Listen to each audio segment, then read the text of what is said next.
میرا آقا اس نبی کے ہاں ہوتا جو سامریا میں ہے تو وہ اسے اس کے کوڑ سے شفا دے دیتا. تو یہ بات صرف اس کمرے تک محدود نہیں رہی بلکہ یہ بات پھیل کے پورے گھر میں چلی گئی اور کوئی اور شخص جا کے یہ کہتا ہے کہ وہ چھوکری جو اسرائیل سے آئی ہے وہ یوں یوں کہتی ہے. اور آپ غور کیجئے 5ویں آیت. اب شاہ ارام جو ہے یعنی ارام کا بادشاہ ہے وہ یہ کہتا ہے کہ تو جا اور اسرائیل کو جا اور اس کے بادشاہ کے پاس جا, میں تجھے خط دوں گا, وہ تیرے ساتھ جائے گا. ہم یوں کہہ سکتے ہیں کہ یہ بات جو ایک کمرے سے شروع ہوئی وہ پھیل کے گھر میں اور پھر پورے ملک تک یہ بات پہنچی کہ ایک چھوکری ایک لڑکی نے ایک گواہی دی ہے اور یہ کہا ہے کہ کہاں سے اس کا آقا شفا پا سکتا ہے. تو شاہ ارام نے نعمان کو بلایا اور یہ کہا کہ تو اسرائیل میں جا اور میں تیرے ساتھ ایک خط بھیجوں گا اور اس خط میں یہ پیغام ہوگا کہ وہ تیرے لیے دعا کرے. اب شاہ اسرائیل کو بھی اب شاہ ارام کو بھی پتہ نہیں تھا کہ وہ نبی کون ہے اور نعمان کو بھی پتہ نہیں تھا کہ وہ نبی کون ہے, لیکن وہ لڑکی جانتی تھی کہ وہ نبی کون سا ہے اور وہ اس کو شفا دے سکتا ہے. تو شاہ ارام نے شاہ اسرائیل کو خط بھیجا اور اس میں اس نے کچھ یوں لکھا. اگر آپ 6 آیت دیکھیں تو وہاں پہ لکھا ہے اور وہ اس خط کو شاہ اسرائیل کے پاس لایا جس کا مضمون یہ تھا کہ یہ نامہ جب تجھ کو ملے تو جان لینا کہ میں نے اپنے خادم یعنی نعمان کو تیرے پاس بھیجا ہے تاکہ تو اس کے کوڑ سے اسے شفا دے. اب شاہ ارام کو یہ لگتا تھا کہ شاہ اسرائیل جب اس کے لیے دعا کرے گا یا شاہ اسرائیل کے وسیلے سے نعمان شفا پا جائے گا. اور جب شاہ اسرائیل یہ خط کو پڑھتا ہے تو وہ بڑا شرمندہ ہوتا ہے. اس نے اپنے کپڑوں کو پھاڑا اور یہ کپڑے پھاڑ کے اس نے کہا کیا میں خدا ہوں کہ ماروں اور جلاؤں جو یہ شخص ایک آدمی کو میرے پاس بھیجتا ہے کہ اس کو کوڑ سے شفا دوں. سو اب ذرا غور کرو, دیکھو کہ وہ شخص کس طرح مجھ سے جھگڑنے کا بہانہ ڈھونڈتا ہے. شاہ اسرائیل کو یہ لگ رہا ہے کہ وہ مجھ سے جھگڑنے کا بہانہ ڈھونڈ رہا ہے, لیکن جب یہ خبر الیشا تک پہنچتی ہے تو اس نے شاہ اسرائیل کو کہتا ہے کہ اس شخص کو میرے پاس آنے دے, کیونکہ 8ویں آیت میں لکھا ہے جب مرد خدا الیشا نے سنا کہ شاہ اسرائیل نے اپنے کپڑے پھاڑے تو بادشاہ کو کہلا بھیجا تو نے اپنے کپڑے کیوں پھاڑے, اب اسے میرے پاس آنے دے اور وہ جان لے گا کہ اسرائیل میں ایک نبی ہے. اور آپ اس کہانی کو جانتے ہیں کہ نعمان جب الیشا کے پاس پہنچتا ہے تو الیشا خود باہر نہیں آتا بلکہ اپنے قاصد کو بھیجتا ہے اور اس کے ہاتھ یہ پیغام بھیجتا ہے کہ جا اور دریا یردن میں 7 بار گوتے لگا. اس بات سے نعمان بڑا غصے میں آتا ہے اور وہ اس غصے سے واپس جاتا ہے کیونکہ اس کی وجہ ہے, کیونکہ وہ یہ سمجھتا تھا کہ جو الیشا ہے جو نبی ہے وہ باہر آئے گا, مرد خدا باہر آئے گا اور باہر آ کے اس سے بات کرے گا اور اس جگہ پر جہاں پہ کوڑ ہے وہاں پہ ہاتھ رکھ کے اس کو ملے گا, اوپر نیچے کرے گا اور اپنے خدا سے دعا کرے گا تو وہ شفا پا جائے گا. لیکن ایسا نہیں ہوا. اس نے اپنے قاصد کو بھیج دیا اور کہا کہ جا اور یردن میں جا کر 7 بار گوتے لگا. لیکن اگر آپ غور کریں جب وہ واپس جا رہا تھا تو ایک اور شخص اس کی زندگی میں بڑا اہم ہے اور وہ اس کا خادم ہے. وہ اس کو کہتا ہے کہ اگر الیشا نبی تجھے کوئی اور کام دیتا جو بڑا کام ہوتا تو کیا تو وہ نہ کرتا, تو وہ بھی کام کرتا, لیکن ابھی الیشا نے تجھے ایک چھوٹا سا کام دیا ہے کہ دریا یردن میں جا اور 7 بار گوتے لگا اور تو شفا پا جائے گا. اس بات سے وہ نعمان متفق ہوا, قائل ہوا اور وہ دریا یردن کے پاس جاتا ہے اور 7 بار گوتے لگاتا ہے. اور پھر آگے لکھا ہے کہ جب اس نے گوتے لگا لیے تو پھر اس کا جو بدن ہے وہ ایک بچے کی مانند ہو گیا, ایک چھوٹے بچے کی مانند ہو گیا اور وہ پاک صاف ہو گیا. اس نے مکمل طور پر شفا پا لی اور شفا پانے کے بعد وہ الیشا کے پاس واپس آتا ہے. جب وہ الیشا کے پاس واپس آتا ہے تو وہاں پر آ کے اگر آپ 15ویں آیت دیکھتے ہیں تو وہاں پہ لکھا ہے اس کے سامنے کھڑا ہوا اور کہنے لگا دیکھ اب میں نے جان لیا کہ اسرائیل کو چھوڑ کر اور کہیں روئے زمین پر کوئی اور خدا نہیں ہے. یہ بہت بڑی گواہی ہے جو اس شخص نے دی جو اسرائیلی نہیں ہے، جو اسرائیل کے خدا کو نہیں جانتا، جو زندہ خدا کو نہیں جانتا، اور اس کی زندگی میں یہ گواہی آئی کہ اس نے اس بات کا اقرار کیا کہ کوئی اور خدا اس دنیا میں ہے ہی نہیں، جو اسرائیل کا خدا ہے، یعنی خدا ان خدا ہے جو یہوہ یری ہے، جو یہوہ ہے، جو الوہیم ہے، وہی زندہ خدا ہے۔ اور اس کے بعد وہ کہتا ہے کہ تو اپنے خادم کا ہدیہ قبول کر، اور کہتا ہے کہ یہ میں سونا، یہ میں چاندی اور یہ میں کپڑے تیرے لیے لایا ہوں، وہ لے لے۔ تو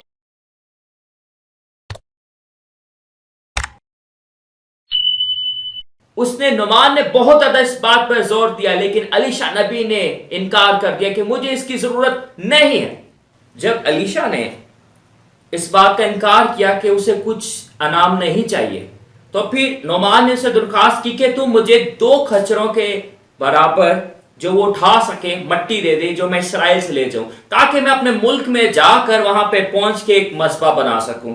اور اس کو ہم دیکھ سکتے ہیں 17ویں آیت میں، وہاں پہ لکھا ہے کیونکہ تیرا خادم اب سے آگے کو خداوند کے سوا کسی غیر معبود کے حضور نہ تو سوکھنے قربانی نہ ذبیحہ چڑھائے گا۔ اب آپ غور کیجئے کہ کس طرح سے اس کی زندگی بدلتی ہے، کیسے اس کی زندگی بدلتی ہے، کہاں سے یہ کہانی شروع ہوئی، کہاں سے یہ ہلچل شروع ہوئی۔ یہ ہلچل، یہ کہانی کا آغاز ہوا جب اس لڑکی نے ایک جملہ بولا۔ وہ کیا جملہ تھا میں پھر سے دہراتا ہوں، وہ آپ کو 3 آیت میں ملتا ہے۔ اس نے کہا کاش میرا آقا اس نبی کے ہاں ہوتا جو سامریا میں ہے، تو وہ اسے اس کے کوڑ سے شفا دے دیتا۔ اس لڑکی کی زندگی سے ہم 3 باتیں سیکھ سکتے ہیں جو آج ہمارے لیے بھی بہت زیادہ برکت کا، بہت زیادہ تسلی کا اور بہت زیادہ حوصلے کا وسیلہ بنے گا۔ سب سے پہلی بات، ہمیں ہر حال میں خدا کے کلام کی گواہی دیتے رہنا ہے۔ ہمیں ہر حال میں گواہی دیتے رہنا ہے۔ اگر آپ یہاں پر غور کریں، یہ لڑکی جس جگہ پہ موجود ہے اس کا اپنا گھر نہیں ہے، جس جگہ پر وہ رہ رہی ہے وہ اپنے گھر میں نہیں ہے، وہ آزادی کے ساتھ نہیں رہ رہی بلکہ وہ غلامی میں رہ رہی ہے، وہ قید میں ہے، وہ اسیر میں ہے، وہ اسیری میں ہے، اور اس کے باوجود وہ گواہی دیتی ہے۔ ایسا نہیں ہے کہ وہ بڑے اچھے حالات میں ہیں۔ اور ایک بات ہمیشہ یاد رکھیں کہ مسیحوں کے لیے کبھی بھی حالات بہتر نہیں ہوئے۔ مسیح کی اپنی زندگی میں اس کے حالات اتنے خراب تھے، اس کو اتنی مشکلات کا سامنا کرنا پڑا، اتنی مخالفت کا سامنا کرنا پڑا، اور آج ہمارے لیے بھی بالکل حالات ایسے ہی ہیں۔ ہمیں ہر حال میں منادی کرنی ہے، ہر حال میں گواہی دینی ہے۔